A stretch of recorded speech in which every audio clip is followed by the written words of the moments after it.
الحمد لله رب العالمين نحمده ونستعينه ونستغفره ونعوذ بالله من شرور أنفسنا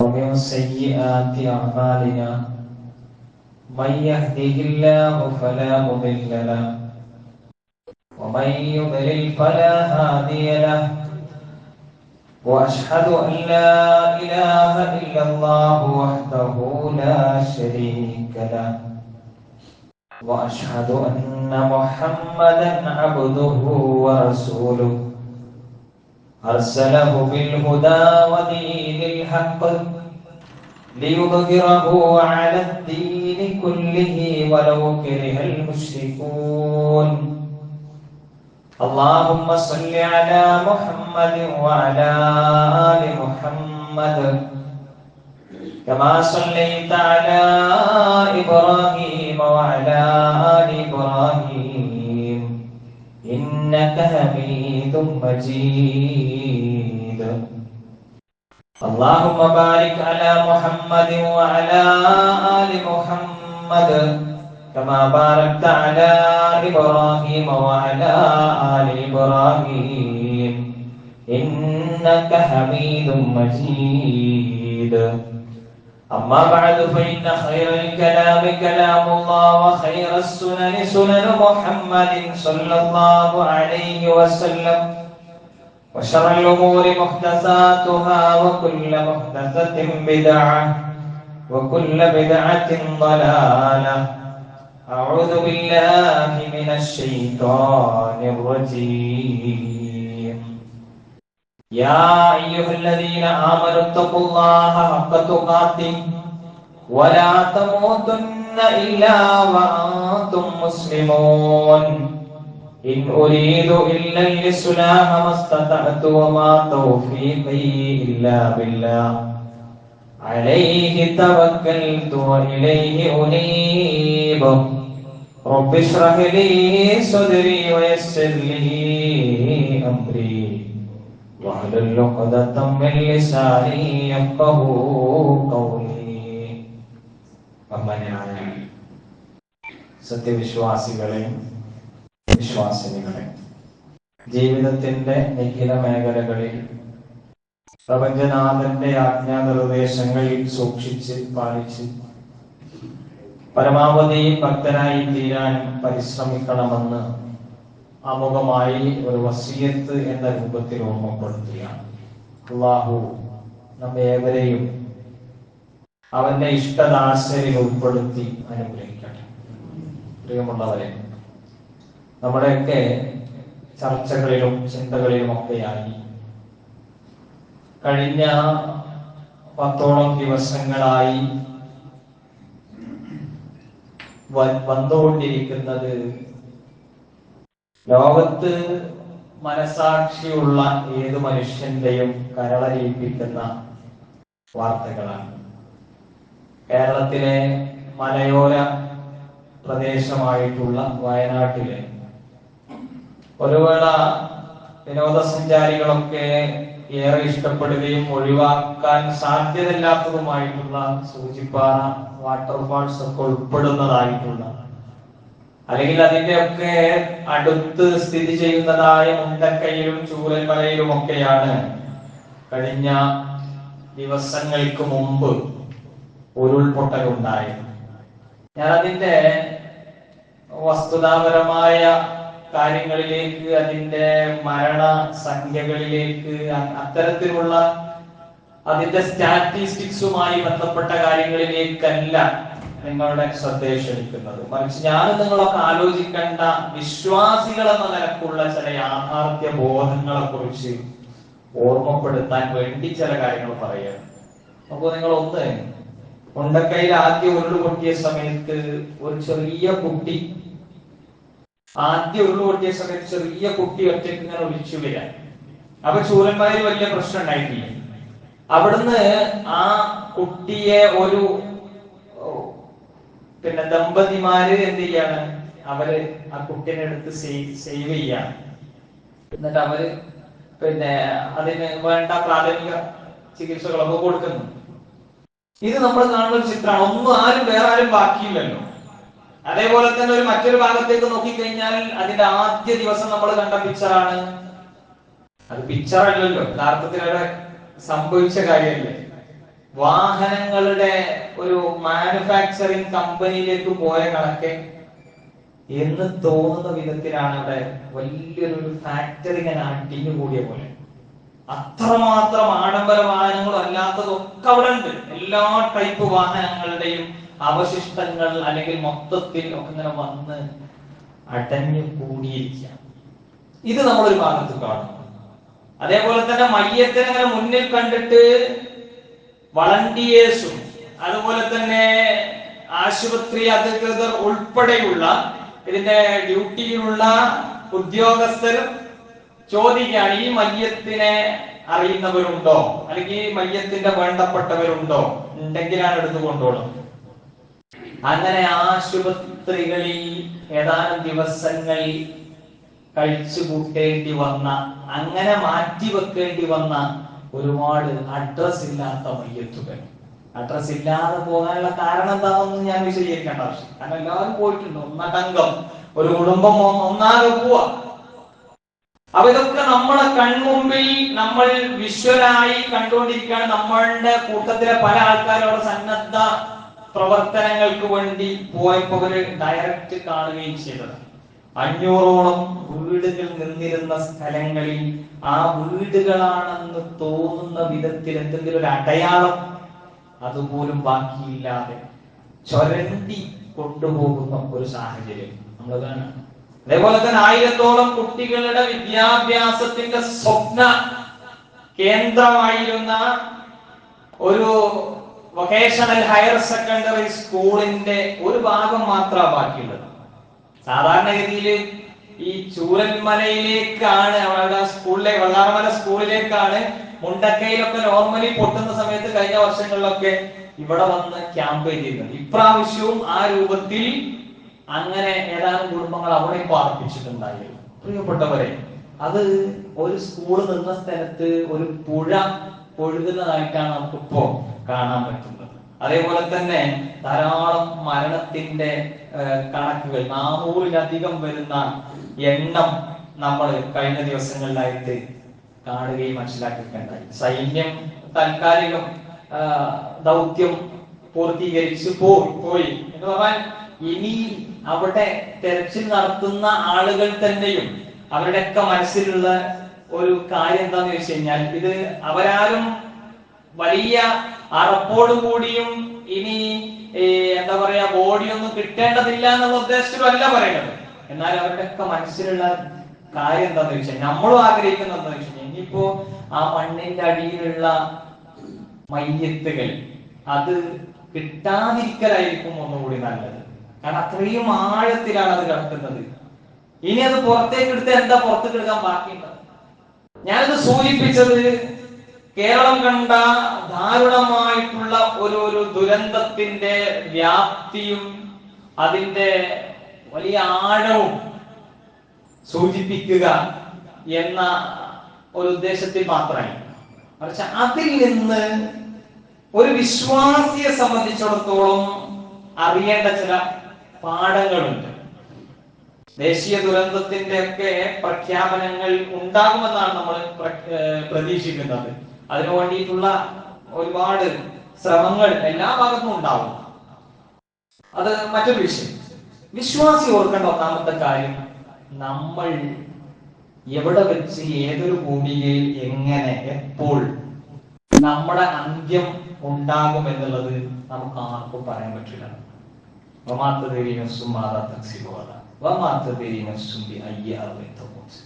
ഏത് ഭൂമികയിൽ വെച്ചാണ് നിങ്ങൾ മരിക്കുക എന്ന് ഒരാൾക്കും അറിയില്ല എന്ന് പറഞ്ഞാൽ, ഭാര്യയും ഭർത്താവും കെട്ടിപ്പിടിച്ച് കിടന്നുറങ്ങുന്ന അവസ്ഥയിൽ എന്ത് ചെയ്യാണ്?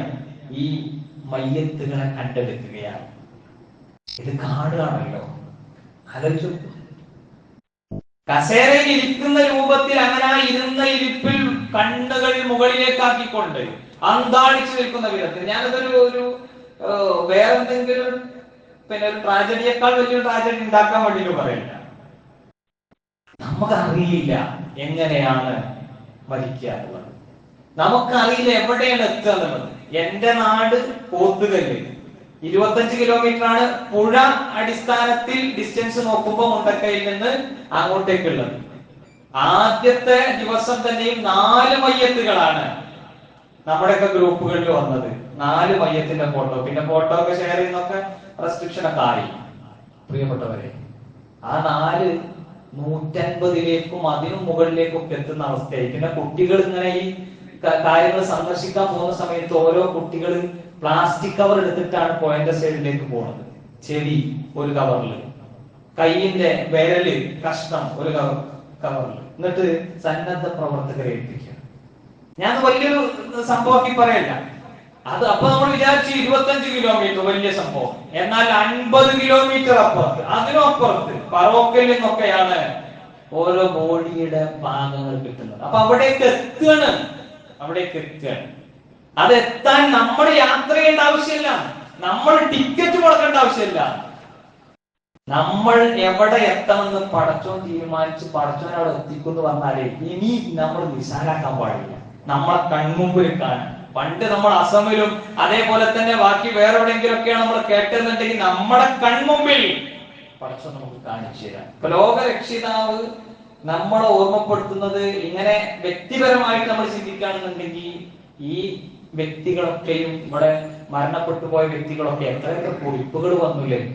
നമ്മൾ ആലോചിച്ചു. ഇങ്ങനെ പറയാൻ വന്നാൽ ഇത് ഒരുപാട് നീട്ടി പറയേണ്ടി വരും. ഒരുപാട് ആളുകളുടെ കുറിപ്പ്, അതിരുതർക്കത്തിന്റെ കുറിപ്പുകൾ നമ്മളെ വല്ലാതെ വേദനിപ്പിച്ചു. ആ അതിര് എന്റെ സ്ഥലത്തേക്ക് ഒരു അവന്റെ ഭാഗത്തു നിന്നുള്ള ഒരു കയ്യേറ്റം ഉണ്ടായിട്ടുണ്ട്. ചെറിയ ഉൾപോയിന്റ് എന്തോ ആണ്, വിട്ടുകൊടുക്കാവുന്ന കേസായിരുന്നു. ഇന്ന് 2 ആൾക്കാരുടെയും ഭൂമി നിൽക്കണോടത്ത് ഒരില പോലും കാണാൻ പറ്റാത്ത അവസ്ഥകൾ ആലോചിച്ച് നോക്കൂ. ഞാനത് പറയുമ്പോ അതിന്റെ ഗൗരവം നഷ്ടപ്പെട്ടിട്ടുണ്ടാവുമല്ലോ. പക്ഷെ ഓരോരുത്തരും ചിന്തിക്കുക. എന്റെ ഒരു പറമ്പ് സേഫ് ആക്കാൻ വേണ്ടിയിട്ട് ഞാൻ അങ്ങോട്ട് നേരെ വെട്ടിപ്പിടിക്കുന്നുണ്ടല്ലോ, ആ പരിപാടികൾ നിർത്തുക. കാരണം ഇതൊക്കെ ഒറ്റ നിരപ്പാവും, ഇതൊന്നും ആരും കൊണ്ടുപോകില്ല. അപ്പൊ ആ ഒരു ബോധം നമ്മുടെ മനസ്സിലുണ്ടാക്കണം. അല്ലാഹു സുബ്ഹാനഹു വ തആല മറ്റൊരു കാര്യം പറയാണ്, നമ്മൾ പഠിക്കേണ്ട യാഥാർത്ഥ്യങ്ങളാണ്. ഒന്ന്, നമ്മുടെ മരണം എവിടെ വെച്ചാൽ നമുക്കറിയില്ല, എങ്ങനെ നമുക്കറിയില്ല.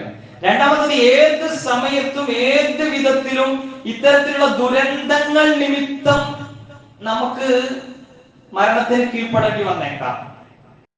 അള്ളാഹു പറയുന്നത് എന്താ അറിയോ? അഫഅമിന അഹ്ലുൽ ഖുറാ അയ്യതിയഹും ബഅസുനാ ബയാതൻ വഹും നായിമൂൻ. സൂറ അറാഫിന്റെ 97-ാമത്തെ വചനത്തിൽ അള്ളാഹു പറയാ, അവർ നിർഭയരായിരിക്കുകയാണോ? ഒരു നാട്ടുകാരങ്ങനെ എടുത്തിട്ട് പ്രത്യേകം ഒരു സാഹചര്യത്തിൽ പറഞ്ഞാണെങ്കിലും നമുക്കൊക്കെ ബാധകമാണ്. നമുക്ക് ഒരുപാട് പാഠങ്ങൾ അതിനുണ്ട്. പടച്ചോന് പറ്റുന്ന കാര്യം അവരിലേക്ക് ഒരു ദുരന്തം, ഒരു പ്രതിസന്ധി വരുന്നതിനെ പറ്റിയിട്ട് അവർ നിർഭയരായിരിക്കുകയാണോ? അവർ കിടന്നുറങ്ങുന്ന സമയത്ത് അവരിലേക്ക് അത് വരൂലാന്നാണോ അവർ വിചാരിച്ചിരിക്കുന്നത്? വരൂലെന്നുള്ള ധൈര്യത്തോടു കൂടി അവരിക്കണം. വേണ്ട കാര്യം പടച്ചോൻ വിചാരിച്ചു കഴിഞ്ഞാൽ സിമ്പിൾ ആയിട്ട് നടക്കുന്ന കാര്യമാണ്. അതേപോലെ തന്നെ നമുക്കുള്ള ഒരു ധാരണ നമ്മൾ തിരുത്തേണ്ടത് എന്താന്ന് വെച്ച് കഴിഞ്ഞാൽ, പലപ്പോഴും പല ആൾക്കാരും വിചാരിക്കുന്നത് ഈ പ്രശ്നങ്ങളൊക്കെ ഉണ്ടാകുമ്പോ, പ്രയാസങ്ങളൊക്കെ ഉണ്ടാകുമ്പോ അത് ഇസ്ലാമിന്റെ വക്താക്കൾ പറയുന്ന പോലെയാണെന്നുണ്ടെങ്കിൽ അത് ദുരന്തത്തിന് കാരണമാകുന്ന കുറെ കാര്യങ്ങൾ നിങ്ങൾ പഠിപ്പിക്കുന്നുണ്ടല്ലോ, അങ്ങനെയാണെങ്കിൽ ആ ആൾക്കാരെ മാത്രം കണ്ട് പിടിച്ചാൽ പോലെ. അങ്ങനെയല്ല. അവിടെയും അല്ലാഹു പറഞ്ഞത് വത്തഖൂ ഫിത്ന ലാ തുസീബന്നല്ലദീന ളലമൂ മിൻകും ഖാസ്സ. അക്രമം പ്രവർത്തിക്കുന്നവരെ മാത്രമായി പിടികൂടുന്നതല്ലാത്ത ഒരു ഫിത്നയെ നിങ്ങൾ സൂക്ഷിക്കണം. അഥവാ എല്ലാവർക്കും കോമൺ ആയിട്ട് ആണ്, ഒരു ഖാസ്സായിട്ടല്ല, ആമായിട്ട് തന്നെയാണ് ഫിത്ന വരുമ്പോൾ വരിക. എന്നാൽ അവിടെ നല്ല ഭക്തരായി ജീവിച്ച മനുഷ്യന്മാരെ സംബന്ധിച്ചിടത്തോളം പേടിക്കാനൊന്നുമില്ല. അവരെ പറ്റിയിട്ടുള്ള കാര്യങ്ങൾ ആലോചിച്ച്, അവരുടെ ഭൗതിക വിഭവങ്ങളും സൗകര്യങ്ങളൊക്കെ ആലോചിച്ച് പുറത്തുള്ള ആൾക്കാരെ പേടിച്ചു. ഓർക്കിന് പേടിയില്ലല്ലോ. മരണപ്പെട്ടു പോയ ആൾക്കാരെ സംബന്ധിച്ച് പേടിയില്ല എന്ന് പറഞ്ഞാൽ അതേപോലെ ആകണം എന്നല്ല നമ്മൾ പ്രാർത്ഥിക്കേണ്ടതും ആഗ്രഹിക്കേണ്ടതും. മറിച്ച് അങ്ങനൊരു പോസിബിലിറ്റിയെ കുറിച്ചുള്ള ധാരണ നമുക്ക് ഉണ്ടാവണം. എല്ലാവർക്കും ഒരുമിച്ചാണ് ഇത് വരിക. അപ്പൊ നമ്മുടെ ആക്ടിവത്ത് നന്നാവാൻ വേണ്ടി നമ്മൾ പ്രാർത്ഥിക്കും പ്രവർത്തിക്കും ഒക്കെ ചെയ്യണം. പ്രിയപ്പെട്ടവരെ, ആകാശത്തുള്ളവനെ കുറിച്ച് നിങ്ങൾ നിർഭയരാണോ എന്ന് പടച്ചവൻ ചോദിച്ചിട്ടുണ്ട്. സൂറ മുൽക്കിലെ 15, 16, 17 വചനങ്ങൾ 2 കാരണങ്ങളാവും പടച്ചവനെ കുറിച്ചിട്ട് നിങ്ങൾ നിർഭയരാകുന്നുണ്ടോ എന്ന ചോദ്യത്തിലൂടെ പടച്ചവൻ ചോദിക്കുന്നത്. നിങ്ങൾ ആകാശത്തുള്ളവനെ കുറിച്ച് നിർഭയരാണോ എന്ന് ചോദിക്കുമ്പോ നിങ്ങൾക്ക് ഭൂമിയിലേക്ക് നിങ്ങൾ ആഴ്ത്തിക്കളയൂല എന്നാണ് നമ്മൾ വിചാരിച്ചിട്ടുള്ളത്. ഭൂമിയിലേക്ക് ആഴ്ത്തിക്കളയുന്നതിനെ കുറിച്ച് നിങ്ങൾ നിർഭയരായിരിക്കണം, പേടിയില്ലാതിരിക്കണം. ചരൽമഴ വർഷിക്കുന്നതിനെ കുറിച്ച് നിങ്ങൾക്ക് യാതൊരു വേട്ടയുമില്ലാതെ പേടിയില്ലാതെ നിങ്ങൾ അങ്ങനെ ഉഷാറായിട്ട് മുന്നോട്ട് പോകണം. പടച്ചവൻ പറഞ്ഞത്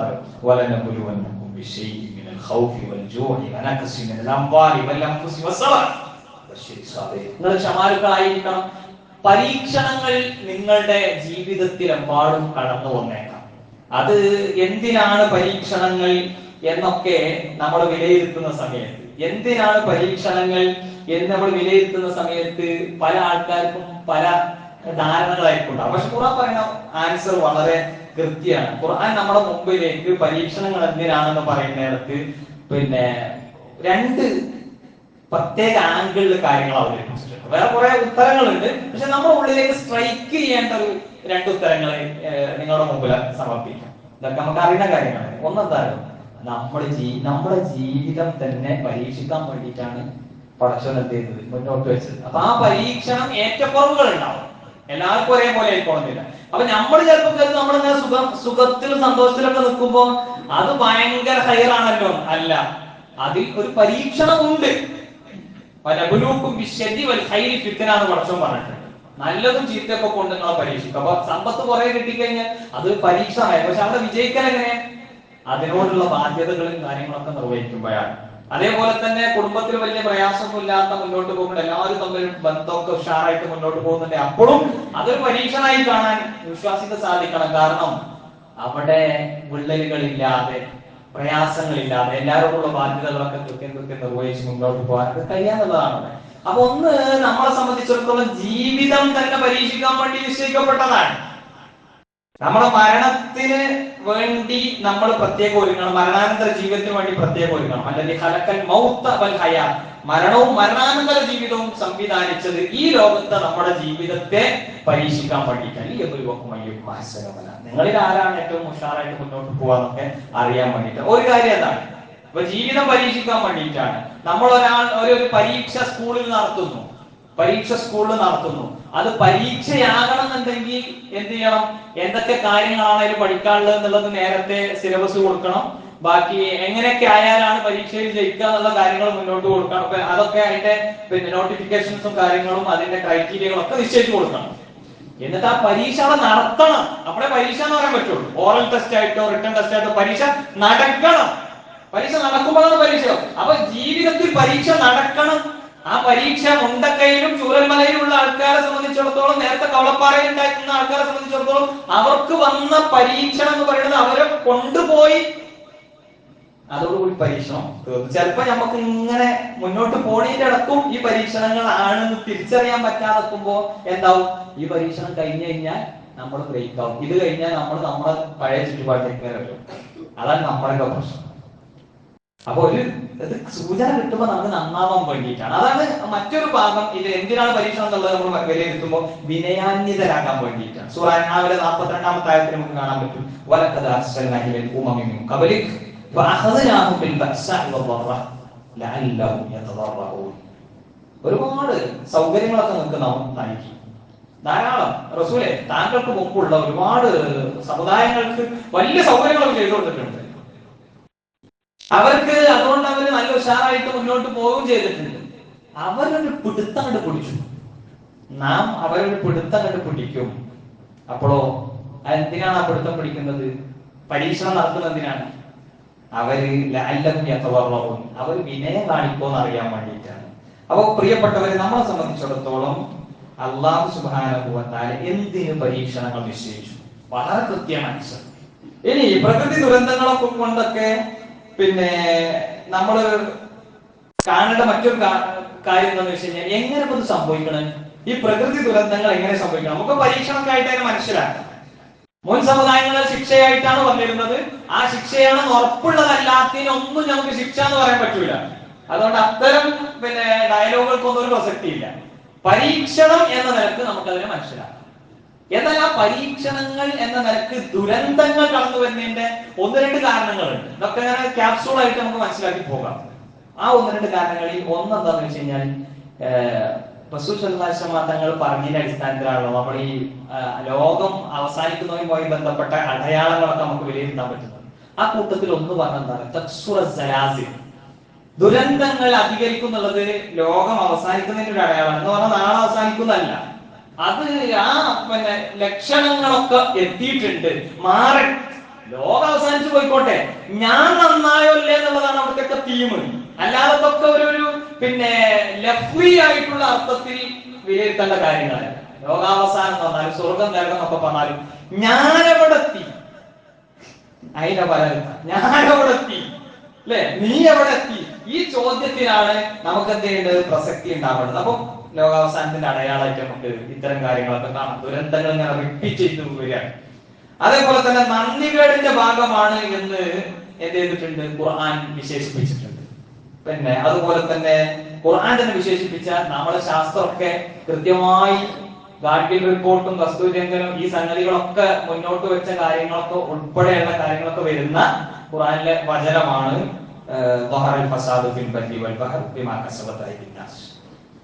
മനുഷ്യകരങ്ങളുടെ പ്രവർത്തികൾ നിമിത്തമാണ് എന്ത് ചെയ്തിട്ടുള്ളത്, ഭൂമി കരയിലും കടലിലൊക്കെ ഫസാദ് പ്രകടമായിട്ടുള്ളത്. എന്നിട്ട് അതിന്റെ ഒരു കാരണം പറഞ്ഞിട്ടോ,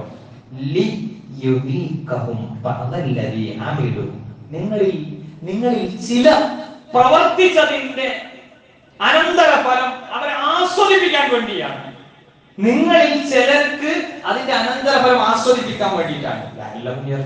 വെറുതെ കേട്ടോ, ഭക്ഷണം സംബന്ധിച്ചത് അവിടെയും നസീഹത്താണ്. ലാലം യർജൂൻ, അവര് മടങ്ങൂലേ, അവർക്ക് അതിങ്ങനെ കാണുമ്പോ ഇനി ഒരു പളവളപ്പിലേക്ക് പോണ്ട, ഇനി കുറെയൊക്കെ റിസോർട്ടുകളൊക്കെ അതിക്രമിച്ച് കയറി എടുക്കണമൊക്കെ ഒഴിവാക്കാം എന്ന് തീരുമാനിക്കും. പക്ഷെ അത് തീരുമാനിക്കുന്നുണ്ടോ? ഇല്ല. അടുത്ത ഇനിയിപ്പോ എങ്ങനെ അവിടുന്ന് മലയിൽ എല്ലാവരും എങ്ങനെ ഇറങ്ങുമെന്ന് ആലോചിച്ചുകൊണ്ടിരിക്കുകയാണ്. അവിടെ പുതിയ റിസോർട്ട് വൽക്കരണത്തിന്റെ ഒക്കെ കാര്യങ്ങളെ പറ്റിയിട്ട് ആലോചിക്കാം അല്ലെ. അപ്പൊ സ്വാഭാവികമായിട്ടും ഭൂമിക്കൊക്കെ വില കുറയേണ്ട അടുത്തും ചുറ്റിനൊക്കെ. ഞാനത് നെഗറ്റീവായിട്ട് പറയല്ല. പടച്ചോൻ പറഞ്ഞ നിയമങ്ങളെ, നിയന്ത്രണങ്ങളെ നമ്മൾ പാലിക്കണം. കോറികളുടെ പ്രവർത്തനങ്ങളൊക്കെ തൽക്കാലം നിർത്തിവെച്ചിട്ടുണ്ട്. നമുക്ക് ആവശ്യമാണ് ഈ സംഗതികളൊക്കെ. പക്ഷേ ഇത് അനധികൃതമായി ഭൂമിക്ക് പ്രയാസമുണ്ടാകുന്ന വിഘാതമുണ്ടാകുന്ന വിധത്തിൽ കാര്യങ്ങൾ മുന്നോട്ട് പോകുമ്പോൾ, പരിസ്ഥിതിയെ മലിനമാക്കുമ്പോ പടച്ചോൻ പറഞ്ഞ കാര്യം നടക്കും. അപ്പൊ അത് മാത്രല്ല കാരണം എന്നുകൂടി നമ്മൾ ചേർത്ത് നോക്കണം. നമ്മൾ പറഞ്ഞല്ലോ നന്ദികേട് നിമിത്തം നമ്മൾ ഇസ്തിഗ്ഫാർ ഇല്ലാതെ ആവുമ്പോ, അല്ലാഹു റസൂൽ സല്ലല്ലാഹു അലൈഹി വസല്ലം തങ്ങൾ മരണപ്പെട്ടതിന് ശേഷം മഹാനായ ഇബ്നു അബ്ബാസ് റളിയല്ലാഹു അൻഹു, നോക്കുമ്പോൾ ഇബ്നു അബ്ബാസ് റളിയല്ലാഹു അൻഹു സഹാബത്തിനൊക്കെ ക്ലാസ് എടുത്തുകൊണ്ടിരുന്ന സമയത്ത് പറഞ്ഞു, രണ്ട് കാര്യങ്ങൾ ഉണ്ടായതിനെ കൊണ്ടായിരുന്നു ഇവിടെ പ്രശ്നമൊന്നും വല്ലാതല്ലാതെന്നുള്ളത്. എന്നിട്ട് ഇബ്നു അബ്ബാസ് റളിയല്ലാഹു അൻഹു പറഞ്ഞു, ഒന്ന് നിങ്ങളുടെ കൂട്ടത്തില് റസൂൽ ഉണ്ടായിരുന്നു, മറ്റൊന്ന് നിങ്ങൾ ഇസ്തിഗ്ഫാർ നടത്തിയത്. എന്നിട്ട് ഇബ്നു അബ്ബാസ് റളിയല്ലാഹു അൻഹു പറഞ്ഞു, ഇപ്പൊ റസൂലായിട്ട് പോയിട്ടുണ്ട്, ഇനി ലോകാവസാനം വരെയുള്ള ജനതയിലും നിലനിൽക്കുന്ന ഒരു കാര്യമുണ്ട്, ഇസ്തിഗ്ഫാർ. പടച്ചറപ്പ് പ്രിയപ്പെട്ടവരെ, നമ്മൾക്കൊക്കെ ആ ഒരു വലിയൊരു ഗുണം നമ്മളിതൊക്കെ ഉണ്ടാക്കി തീർക്കണം. ആത്മാർത്ഥമായിട്ട് നമ്മൾ പ്രാർത്ഥിക്കേണ്ട ഒരു കാര്യം ഇസ്തിഗ്ഫാർ. നമ്മുടെ ഇസ്തിഗ്ഫാർ, നമ്മൾ ചെയ്ത തെറ്റുകൾ കൊണ്ട് ഏറ്റു പറഞ്ഞു കഴിഞ്ഞാൽ അതിനുള്ള സാധ്യത അവിടെ ഇല്ല വേറെ ഇത്തരം കാര്യങ്ങളൊക്കെ ഉണ്ടാവാൻ. അപ്പോ ഉത്ബോധനങ്ങൾ മറക്കാതിരിക്കുക, ഉത്ബോധനങ്ങളെ വളരെ നെവർ മൈൻഡ് ആക്കി വിടുന്ന അവസ്ഥ ഉണ്ടാകും. അപ്പോഴും ഈ ദുരന്തങ്ങളൊക്കെ ഉണ്ടാകും എന്ന് ഖുർആൻ തന്നെ നമ്മളെ സമുദ്ധരിപ്പിച്ചിട്ടുണ്ട്. അവര് നമ്മുടെ ഉത്ബോധനങ്ങൾ, നമ്മുടെ ദിക്റുകളൊക്കെ അങ്ങോട്ട് മറന്നുപോയി. സൂറ അൻആമിലെ 44-ാമത്തെ വചനം പ്രിയപ്പെട്ടവരെ പറഞ്ഞു. അപ്പൊ എന്താ പഠിച്ചം ചെയ്തത്? ശരിക്ക് ശ്രദ്ധിക്കണേ. നമ്മുടെ ഉത്ബോധനങ്ങൾ, വെള്ളിയാഴ്ച ജുമക്ക് നേരത്തെ വരണമെന്ന് പറഞ്ഞു, ഇതൊക്കെ നമ്മൾ ദുരന്തവുമായി ചേർത്തി ഇത് പുറത്തു കൂടാനല്ല. നമ്മൾ ഈ ഇരിക്കുന്ന ആൾക്കാർക്ക് ബോധം ഉണ്ടാകാൻ, എനിക്കും നോക്കുമ്പോ ബോധം ഉണ്ടാകാൻ വേണ്ടിയിട്ട് നമ്മളെ സുന്നത്തസ്കാരം, നമ്മളെ ബാക്കി കാര്യങ്ങൾ ഇതൊക്കെ റെഡി ആവാൻ വേണ്ടിയിട്ട് നമ്മൾ ആലോചിക്കേണ്ട ഒരു ആയത്താണിത്. അവർക്ക് കിട്ടിയ ഉപദേശത്തെ അവരെന്നിട്ട് മറന്നു കളഞ്ഞു. ഒരു 2 മാസം മുമ്പ് പള്ളിയിൽ നിന്ന് ഇതേ ഖത്തീബ് ഓർമ്മപ്പെടുത്തിയ കാര്യമായിരുന്നു 12:30 എത്തണം മിനിമം, ലാസ്റ്റ് ടൈം. എന്നാലും മറന്നു. അത് മറക്കും, പടച്ചോൻ പറഞ്ഞാണല്ലോ. ഇപ്പൊ മറക്കും. നമ്മളോട് 5 സെന്റ് സ്ഥലം പിന്നെ കുറച്ച് ലാട്ടിന് കിട്ടാണ്ട് എന്ന് പറഞ്ഞാൽ അവിടെ നമ്മൾ എത്തും, മറക്കൂല. 5 കൊല്ലം മുമ്പ് പറഞ്ഞതാണെങ്കിലും മറക്കൂല. അത് നമ്മക്കെന്തോ അല്ലേ?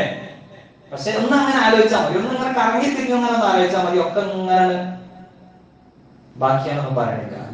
ഞാനും മുളക്കായി ഇനത്തിൽപ്പെട്ടതാണ്. പക്ഷെ മറന്നാൽ പക്ഷം പിന്നെ പറയണതാണോ?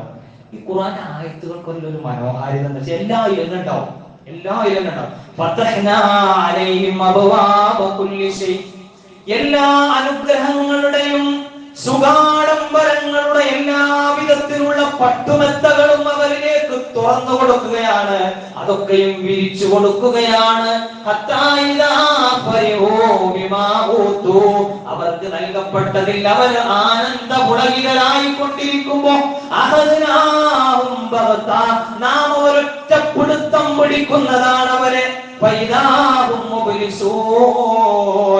അപ്പോൾ അവർ നിരാശരായി പോകുന്നതാണ്. അപ്പോഴാണ് നിരാശരാവുക. അപ്പൊ എന്താണ്? നമ്മൾ വിചാരിക്കും ഉഷാറായിട്ടാ പോകുന്നത്. അല്ല, നമ്മൾ മറന്നത് പടച്ചോന് ധാരണ ഉണ്ട്. ആ ധാരണ വെച്ചിട്ട് പടച്ചോൻ പിന്നെ കോരി തന്നു. അപ്പൊ നമ്മൾ മറന്ന് അങ്ങനെ പോയി. പക്ഷെ ഒറ്റ പിടുത്തം പിടിക്കുമ്പോ എല്ലാം കൂടി ഒന്നിച്ചാ പോയത്. പിന്നെന്താ കിട്ടിയത് അല്ലെ? കുറെ ആൾക്കാരെ മുമ്പിൽ നമ്മൾ നാണം കെട്ടി ഇങ്ങനെ മുന്നോട്ട് പോവാ. അതുകൊണ്ട് വിശ്വാസികളെ സംബന്ധിച്ചിടത്തോളം എന്തുകൊണ്ടാണ് ഈ ദുരന്തങ്ങൾ വരുന്നതിനെ പറ്റി പഠിക്കണം. അതേപോലെ തന്നെ നമ്മുടെ മരണം ഏത് അവസ്ഥയിൽ എങ്ങനെ എവിടെ വെച്ചിട്ടായിരിക്കും എന്നുള്ള ധാരണ നമുക്കില്ല എന്നുള്ളൊരു ചിന്താഗതി നമുക്ക് ഉണ്ടാവണം. അതുപോലെ തന്നെ ഈ പരീക്ഷണങ്ങളെ നേരിടുന്നതിന്റെ കാരണത്തെ നമ്മൾ തിരിച്ചറിയണം.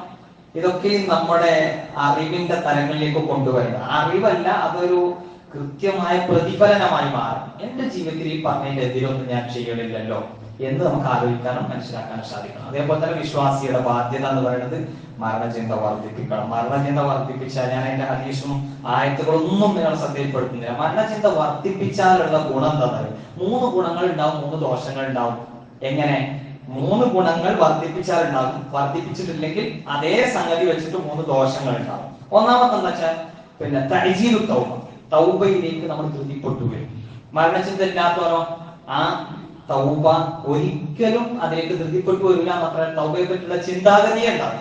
രണ്ടാമത്തെ കാര്യമാണ് ഖനാഅത്തുൻ ഫിൽ ഖൽബ്, ഹൃദയത്തിലുള്ള മനസ്സിലുള്ള ഒരു സംതൃപ്തി ഉണ്ടാവും. ഉള്ളത് കൊണ്ട് തൃപ്തിപ്പെടാനുള്ള ഒരു താല്പര്യം ഉണ്ടാവും.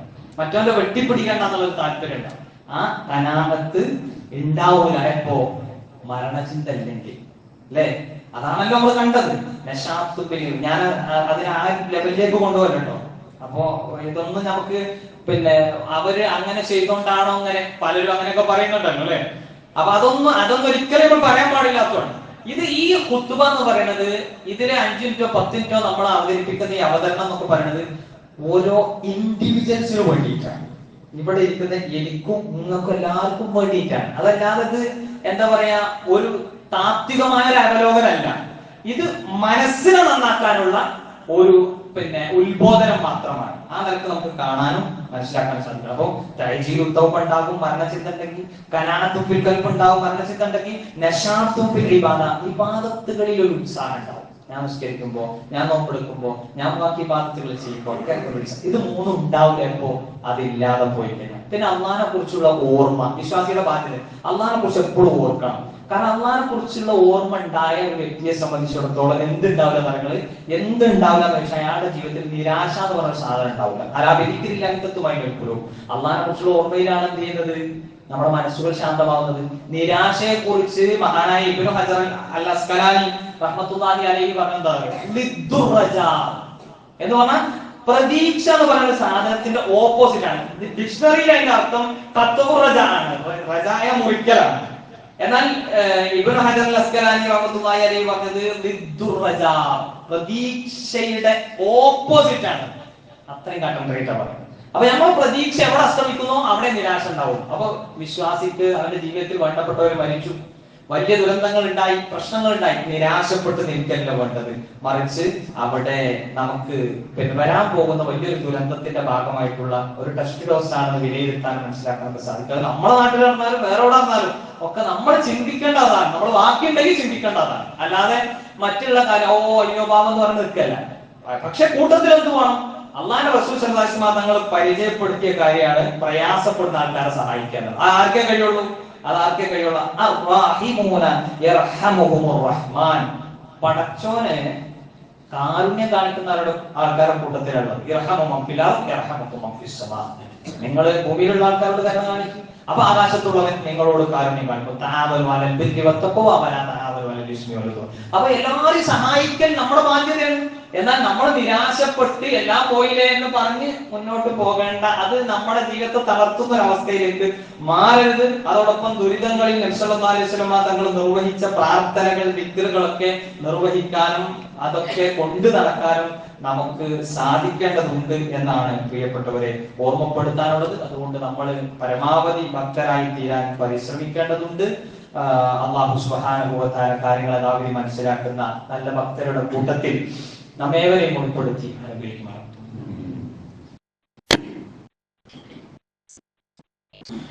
അൽഹംദുലില്ലാഹ് അല്ലദീ ഹദാനാ ഇലൽ ഇസ്ലാം സ്വല്ലല്ലാഹു അലാ നബിയിന മുഹമ്മദിൻ വ ആലിഹി വസഹ്ബിഹി അജ്മഈൻ. ബഹുമാന്യരായ സഹോദരങ്ങളെ, സഹോദരിമാരെ, ഒരിക്കൽ കൂടി അല്ലാഹുവിനെ സൂക്ഷിച്ച് ഭക്തരായി തീരാൻ പരിശ്രമിക്കണമെന്ന് ഓർമ്മപ്പെടുത്തുക, വസിയത്ത് ചെയ്യുക. നമ്മൾ സൂചിപ്പിച്ചു വന്നത് ഒരു ദുരന്ത മുഖത്ത് നിന്ന് നമ്മൾ പഠിക്കേണ്ട, നമ്മൾ അറിയേണ്ട, നമ്മുടെ ജീവിതത്തിലേക്ക് നമ്മൾ സൂക്ഷ്മതയുടെ ഭാഗമായി പ്രതിജ്ഞ എടുക്കേണ്ട ചില കാര്യങ്ങളെ കുറിച്ചാണ്. ഇതൊക്കെ പറയുന്ന സമയത്തും ഒരു വേള ചിലപ്പോൾ ഇവിടെ ഇരിക്കുന്ന ആളുകളിൽ പോലും ഉണ്ടായേക്കാൻ സാധ്യതയുള്ള, അതല്ലെങ്കിൽ നമ്മുടെ സോഷ്യൽ മീഡിയയിലൊക്കെ ഇടപെടുമ്പോൾ നമ്മൾ കണ്ടുകൊണ്ടിരിക്കുന്ന ഒരു കാര്യമാണ്. ഇതിനെ കമന്റുകളെ ചൊല്ലിയിട്ട് മനസ്സ് പടച്ചുകൊണ്ടിരിക്കുന്ന ആൾക്കാർ, കമന്റുകൾ ഇടാൻ മനസ്സ് വെമ്പൽ കൊള്ളുന്ന ആൾക്കാർ. എന്ത് നമ്മൾ നല്ല കാര്യം ഇട്ട് കഴിഞ്ഞാലും അതിന്റെയൊക്കെ താഴെ കമന്റോളികൾ ഉണ്ടാവും. ഈ അവരുടെ ഉത്തരവാദിത്തം എന്താണെന്ന് വെച്ച് കഴിഞ്ഞാൽ സഹായിക്കലല്ല, ബോഡി ക്ലീൻ ചെയ്യലല്ല, ബാക്കിയുള്ള ആൾക്കാർ അതിനെപ്പറ്റി ഉത്ബോധനം ചെയ്യലല്ല. ഇവരുടെ നിസ്സഹായത, കുടുസായ മനസ്സുണ്ടല്ലോ, ഈ കുടുസായ മനസ്സുകൊണ്ട് അവര് ദൈവത്തെയും ദൈവവിശ്വാസികളെയൊക്കെ എവിടൊക്കെ ചാൻസ് കിട്ടോ അവിടെയൊക്കെ പൂട്ടാൻ വേണ്ടി നടക്കുന്ന ആൾക്കാരാണ്. പക്ഷെ യഥാർത്ഥത്തിൽ ദൈവവിശ്വാസികൾക്ക് വല്ല പൂട്ടുണ്ടോ? അവരെപ്പോഴും തുറന്നാ നടക്കുന്നത്. അവര്, അതായത് നല്ല ഭക്തരായ മനുഷ്യന്മാരെ സംബന്ധിച്ചിടത്തോളം ലോകം മുഴുവൻ അങ്ങോട്ട് ഇല്ലാതായി, യാഥാസ്ഥിത മനുഷ്യൻ ഞാനാണ് എങ്കിൽ അപ്പോഴും എനിക്ക് നിരാശയല്ലല്ലോ. എന്നാൽ ഈ കമന്റ് ഇടുന്ന ആൾക്കാരെ സംബന്ധിച്ച് നിരാശയാണ്. കാരണം അവന് ദൈവമല്ലല്ലോ, അവന് പിന്നെ നിസ്കാരവും ഇബാദത്തും പ്രാർത്ഥനകളും ഒന്നുമില്ലല്ലോ. അപ്പൊ അവനെ സംബന്ധിച്ചിടത്തോളം അവന്റെ മനസ്സിന്റെ നിസ്സഹായത പോക്കണം എങ്കിൽ ആ ഒരൊറ്റ മാർഗമേ ഉള്ളൂ. അവന്റെ ഫോണിൽ ഇപ്പൊ ചാർജ് ഉണ്ട്, അവന്റെ ലാപ്ടോപ്പ് ഓണായി കിടക്കുന്നുണ്ട്, എന്നാ കിടക്കട്ടെ, എവിടെ നിന്റെ ദൈവം, എവിടെ കാരുണ്യവാനായ ദൈവം, എവിടെ പിന്നെ ഈ പിന്നെ എന്താ പറയാ, ഈ മുഹമ്മദിന് പഠിപ്പിച്ച മതത്തിന്റെ അനുയായികൾ എവിടെ? ഇങ്ങനെയൊക്കെയുള്ള കുറെ ചോദ്യങ്ങൾ ഇങ്ങനെ വരാൻ തുടങ്ങും. അപ്പൊ ഈ ചോദ്യങ്ങൾ ചോദിക്കുന്ന ആൾക്കാരുടെ ഏറ്റവും പ്രധാനപ്പെട്ട ഒരു പ്രശ്നം എന്താണെന്ന് വെച്ച് കഴിഞ്ഞാൽ അവർക്ക് അവരുടെ നിസ്സഹായത ബോധ്യപ്പെട്ടു. ഞാൻ അങ്ങനെ പറയുള്ളൂ, അവർക്ക് അവരുടെ നിസ്സഹായത ബോധ്യപ്പെട്ടപ്പോ ഇനി പടച്ചോനെ ഇത് അല്ലേ, അവര് പോലും മനസ്സിലറിയാതെ ആ ഒരു പടച്ചോനെ വിളിക്കുമല്ലോ. അപ്പോ എന്നിട്ട് പുറത്തേക്ക് വരുന്ന കമന്റുകളിൽ മൊത്തം പടച്ചോനെതിരാക്കി മാറ്റും. കാരണം അവർക്ക് എതിരെ ഒന്നും പിന്നെ ഇങ്ങോട്ട് വരാതിരിക്കാൻ വേണ്ടിയിട്ടാണ് അവരുടെ ആ ചോദ്യത്തിന് നമ്മൾ മറുപടി കൊടുക്കട്ടെ എന്ന് കരുതിയിട്ടാണ് ഈ കാര്യങ്ങൾ വരുന്നത്. അപ്പോ എന്തുകൊണ്ടാണ് പിന്നെ അത്തരത്തിലുള്ള പരിഹാസങ്ങൾ അവരിലേക്ക് കടന്നു വരുന്നത്? അല്ലെങ്കിൽ അതിനെ ഏറ്റെടുക്കുന്ന മുസ്ലിം സഹോദരങ്ങൾ പോലും മനസ്സിലാക്കേണ്ട കാര്യം എന്ന് പറഞ്ഞാൽ ഒന്ന് അള്ളാഹ് അറിയേണ്ട പോലെ അറിഞ്ഞിട്ടില്ല എന്നുള്ളതാണ്. അള്ളാഹുവിനെ അള്ളാഹ് അറിയേണ്ട പോലെ അറിയാത്തതിന്റെ പ്രശ്നമാണത്. പിന്നെ മനുഷ്യൻ ദുർബലനാണ് എന്ന് തിരിച്ചറിയാതെ പോയി. പടച്ചോൻ അതൊക്കെ പറഞ്ഞിട്ടുണ്ട്. ഖുലിഖൽ ഇൻസാൻ വഈഫ.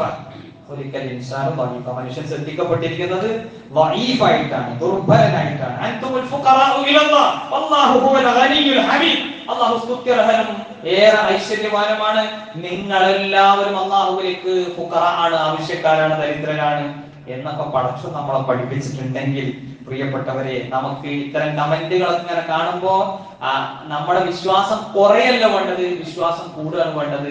അവന്റെ വിശ്വാസമില്ലായ്മ കൊണ്ട് അവന് നഷ്ടപ്പെട്ടു പോയ അവന്റെ ആ സ്ഥൈര്യമൊക്കെ ഉണ്ടല്ലോ, അഥവാ ഇങ്ങനെ കമന്റോളികളായി നടക്കുന്ന ആളുകളുടെ നിസ്സഹായതയെ തിരിച്ചറിയലാണ് നമ്മൾ ചെയ്യേണ്ട കാര്യം.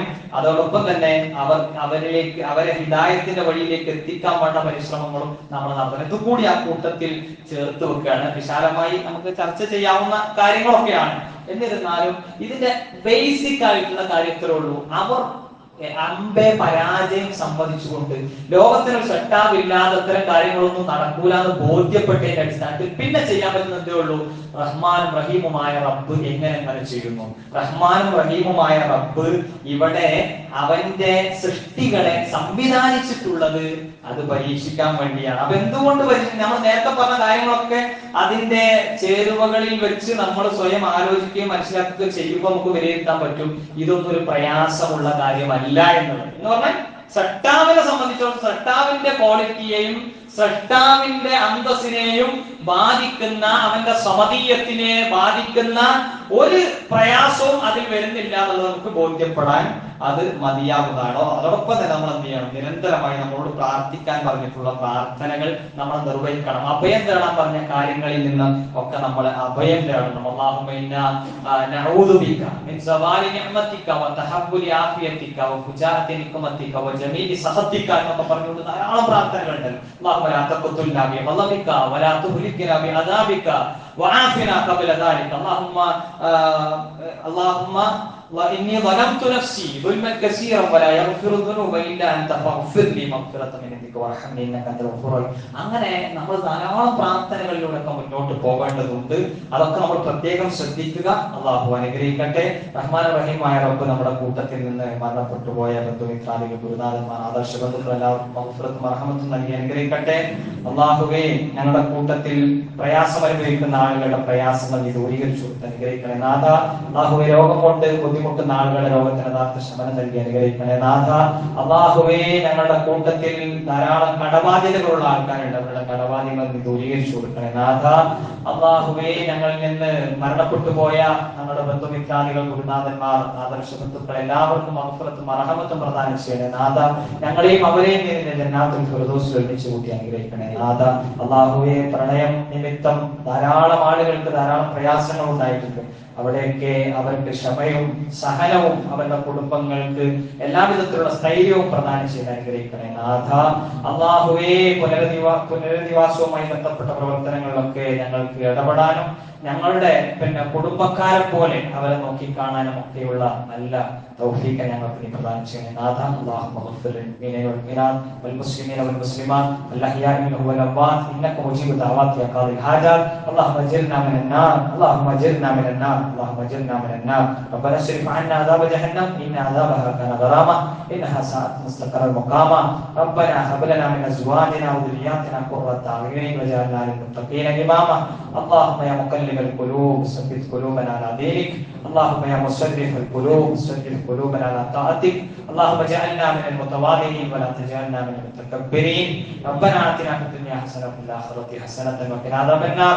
ربنا تقبل منا إنك أنت السميع العليم وتب علينا إنك أنت التواب الرحيم واغفر لنا يا غافر المذنبين. آمين برحمتك يا أرحم الراحمين. صلى الله على نبينا محمد وعلى آله وصحبه.